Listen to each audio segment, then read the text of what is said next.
pasakitan kita, pugngan ang maayo nato nga tumong. Apan the problem is that they allowed discouragement to paralyze their passion for God's work. Mauna ang nahitabo. Not that discouragement is real, because it is and it will always be real. Pero ang problema, they allowed discouragement nga mao ang mag-paralyze kanila, mao maging rason aron magundang sila sa pag-alagad sa Ginoo. Kay bisan kita nga Kristohanon, dili kita exempted sa discouragement. Dili kita exempted sa mga pagsulay, mga kalisod.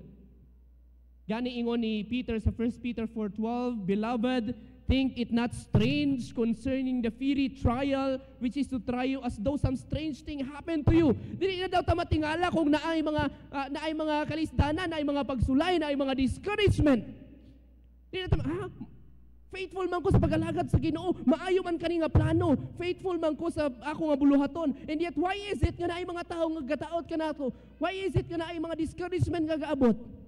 Dili na daw ta matingala, because that is part of our growth as a Christian. We are to expect trials, difficulties, burdens na agyod mga inana nga mag-abot sa ato ang kinabuhi. The issue is not the presence of discouragement. I repeat, the issue is not the presence of discouragement, but our attitude, our response when we are in that situation. Tinuod, dili lalim ni ini nga sirkumstansya, lisod magpadayon kung naay mga tao sa palibot nga gakahimong rason nga mga discourage kita. Apan subo lamang mga kaigsuunan nga gigamit nila ang discouragement as an alibi, as an excuse, bilang isa ka pasumangil nga ano nga dili na sila magpadayon sa pag-rebuild sa temple, mga dili na sila magpadayon sa kabubuton sa Ginoo, sa pag-alagad sa Ginoo, kay tungod na discourage sila. Kung sa mabasa nato diri sa verse 2, gi-comfort nila ang ilang nga kaugalingon, ay kay naa may discouragement, dili pa ni kabubuton sa Ginoo, dili pa ni panahon, kay dili man sayon buhaton, dili pa ni mao ang panahon nga padayonon namo ang pag-rebuild sa temple. Discouragement became a license for them to neglect ang kabubuton sa Ginoo kanila, to the point nga nagundang sila sa buluhaton sa Dios. At first, they were on fire for 2 years.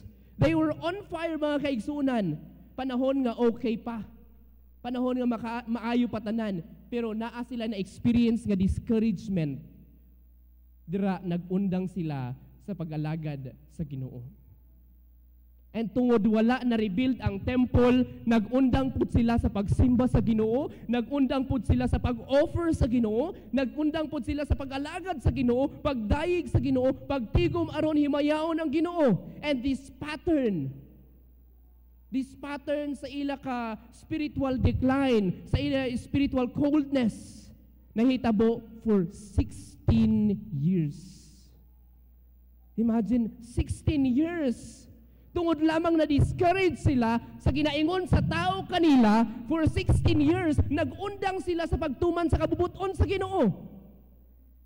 Just because they were discouraged. They let discouragement cause them nga magbugnaw sila spiritually for long years. Gani importante kaayo, maigsuon, listen, importante kaayo nga ang ato nga kasing-kasing is fixed, is committed to please God and not to please people. Because as long as we are living and doing things that glorifies God, that makes God happy, it doesn't matter unsa nga pagpangdaot ang buhaton sa tao sa atong palibot. But if our minds is fixed on pleasing people, pleasing them, pleasing this person, that person, gamay lang ang negative comment, gamay lang ang isulti ka nato, ma-discourage kita. But let us put our lives, mga kaigsunan, in such a way nga ginabutang nato sa atong kasing-kasing uguna-huna, no matter what happens, no matter what they say, as long as nagapadayon ko sa pagpangalagad sa Ginoo, as long as nagapadayon ko sa pagbuhat sa kung unsa ang kabubuton sa Ginoo sa ako ang kinabuhi, it doesn't matter. Because kita tanan magtubag dili sa atong mga silingan, dili sa atong mga kauban sa lingkuranan, kung dili magtubag kita sa atong nga Ginoo.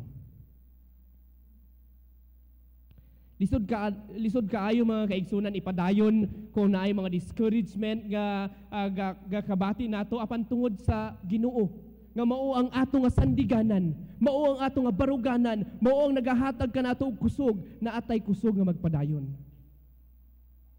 Apan sa ilaha, it's so sad that they allowed discouragement nga mahimong hinungdan sa ilang nga pag-undang. Gani, because of that, dili lang discouragement ang ato makita nga gi-rebuke ni Hagay kanila, but secondly, after their discouragement problems, they also have verses 3 to 5, distorted priorities. Distorted priorities. Ingon diri sa verse 3 to verse 5, then the word of the Lord came by the hand of Haggai the prophet. Is it time for you yourselves to dwell in your paneled houses while this house lies in ruins? Now therefore, says the Lord of hosts, consider your ways.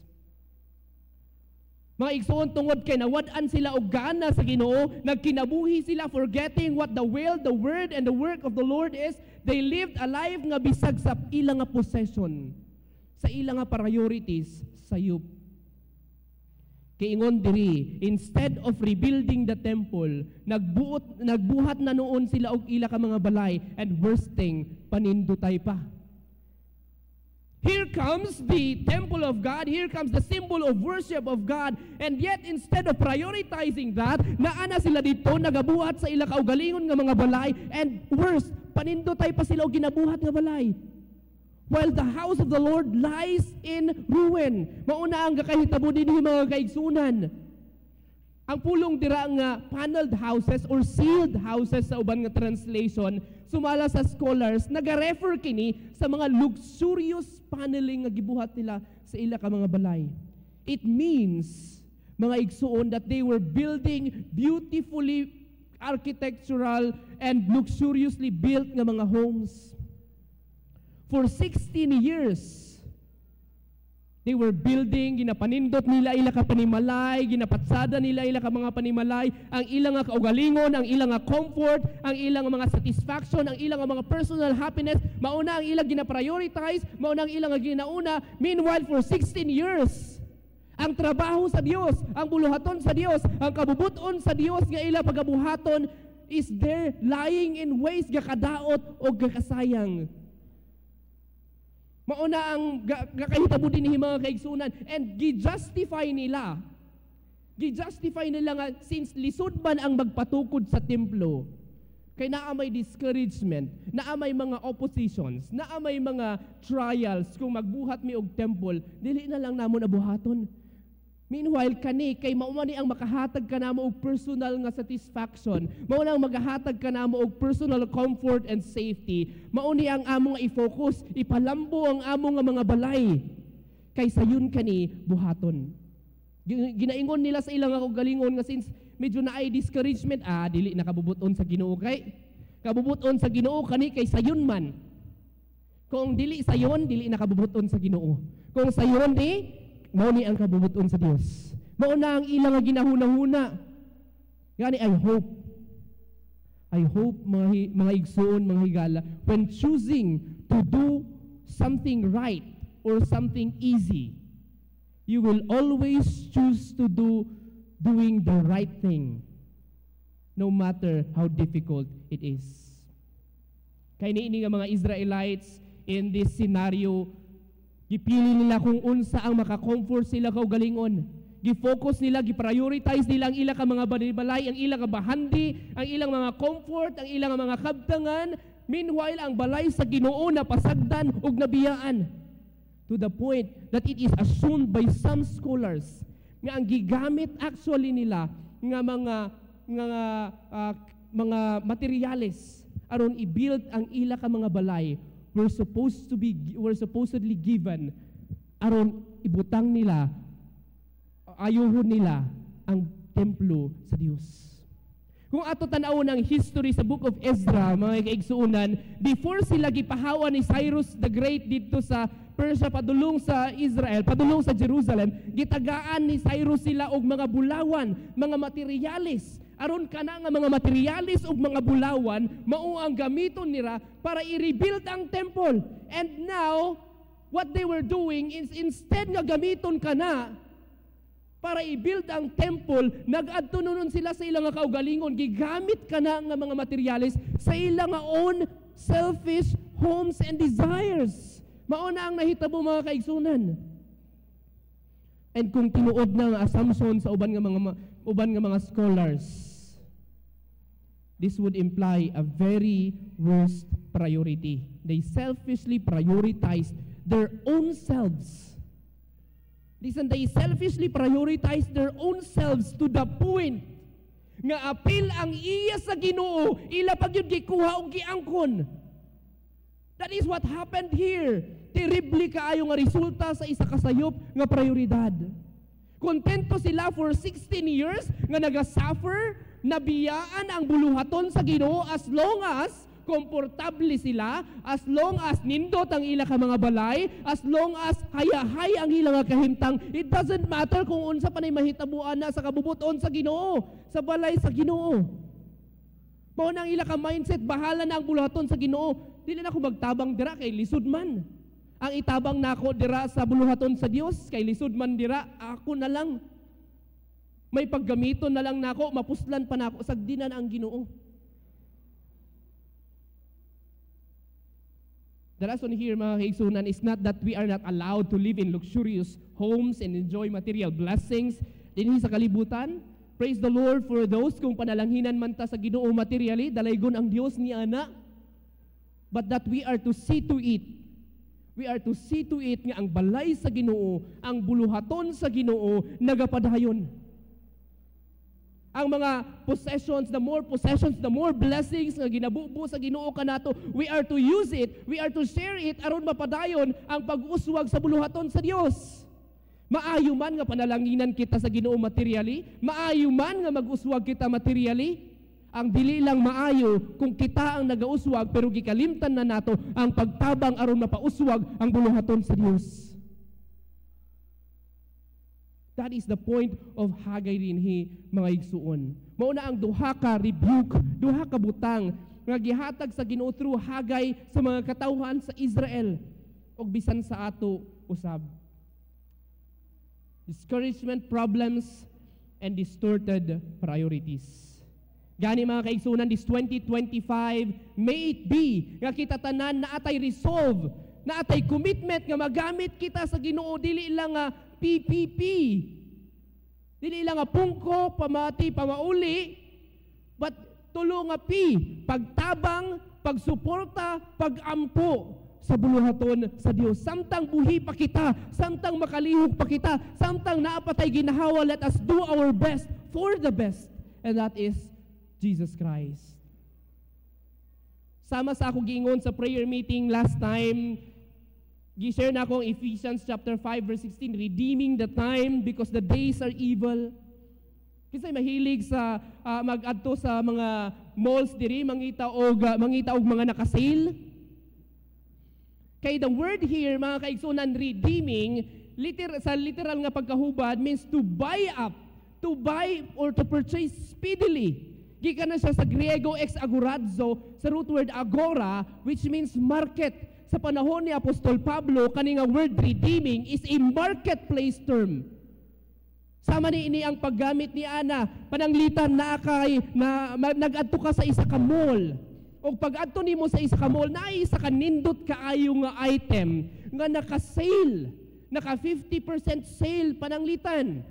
O kani, nindot kaayo ang kalidad nga item and kabalo ka, nga dili na siya forever nga naka-sale, limited lang nga time, and kabalo ka, nga gamay lang ang stock. Siguro pagbalik nimo sunod, wala na. So ang pulong diri nga redeeming means to grab the opportunity. Samtang naapa na, samtang naka-sale pa, grab the opportunity. That is the word de redeeming, mga igsuon. Gani ang pahinumdum ka nato tanan, samtang naapatay opportunity. Samtang naapatay ginahawa, samtang naapatay kusog, let us grab it and use it para sa kahimayaan sa Ginoo. That is the challenge for us. Gani sa uban nga translation, gitranslate nila niini as making the best use of time because the days are evil. Si Apostol Pablo nagpahinumdum ka nato nga ato bantayan ang ato nga panahon, ang ato nga oras ug paningkamutan nato nga gamiton nato sa maayo, sa insakto nga priority, aron dili mausik. Kung naay opportunity, gamiton nato. That is the challenge for us, mga kaigsunan. Siguro sa uban, as I close, magaingon sila sa ilang kaugalingon, Pastor, wala man ko'y maitabang sa church. Dapat ako ang tabangan sa simbahan kay membro gyud ko. Gasimba gyud ko dinhi. Wala ko'y maitabang pero ako dapat ang tabangan. I will end with this line. Si John F. Kennedy sa iya ka-inaugural nga speech in 1961, January 20, 1961, naa siya'y famous nga line nga nag-resound sa tigbuok kalibutan. Ingon niya dito, ask not what your country can do to you.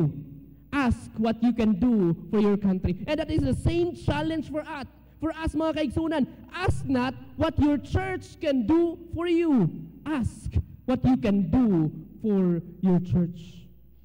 Ask what you can do for your church. That is the challenge. That is the bottom line of our preaching this morning. O kinaot pa, nga kani nga mga pahinumdom, naghatag og rebuke and reminder and challenge ka nato nga sayang kung dili nato gamiton ang atong nga panahon, ang atong nga resources sa insakto nga priority.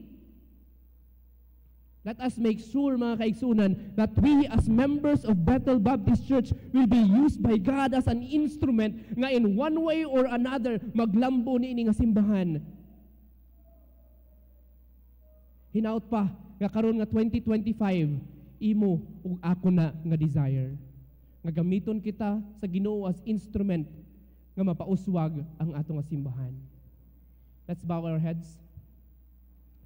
O karon nga buntag, just before I close in prayer, kinsa diri ang restored, fixed, and committed sa iyang kasing-kasing mga ingon, Lord, karon nga 2025, I want my life to be all about you. I want my life to be a channel of blessing sa among nga simbahan. Lord, I want my life. Use me in your own ways aron ang among nga simbahan mas maguswag pa. Naabay tao dinhi nga nain nga desire. Can you raise your hand, please? Can you raise your hand? Lord, gamit ako karon nga year 2025. Pasaylo ako, O Diyos, sa mga nilabay nga katuigan na murag giusik na ako ang ako mga panahon, ang ako mga opportunities. But now, 2025, Lord, I want it to be all about you. I want my life to be impactful sa among simbahan. Magaampo kita. Amahan nga langit noon, salamat sa imong pulong. Ug ako pagampo, O Diyos, nga kani nga mensahe naging isa ka pahinumdom ug naging isa ka hagit kanamo as members of Bethel Baptist Church.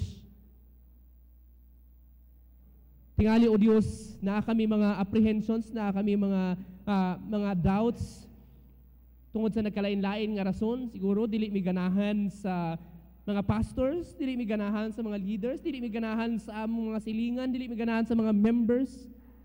But Father, you have in your own purposes, your perfect will, ngano nga diri mo migidala sa Bethel Baptist Church. And we rest in your sovereignty, O Lord. Your sovereignty, sama sa ingon sa isa ni mga alagad, is a pillow nga mao ang nagahatag kanamo og kalinaw sa amo pagtulog sa gabi. Father, it is our prayer nga ikaw magatabang kanamo no matter how imperfect this church is, no matter how many weaknesses this church have, nga kami magamit as your instrument, nga kani nga simbahan padayon nga maglambo, padayon nga mag-uswag in your own time and following your own will. Father, it's our prayer that your blessing be upon each of us. We commit these things to you in Jesus' name. Amen and amen.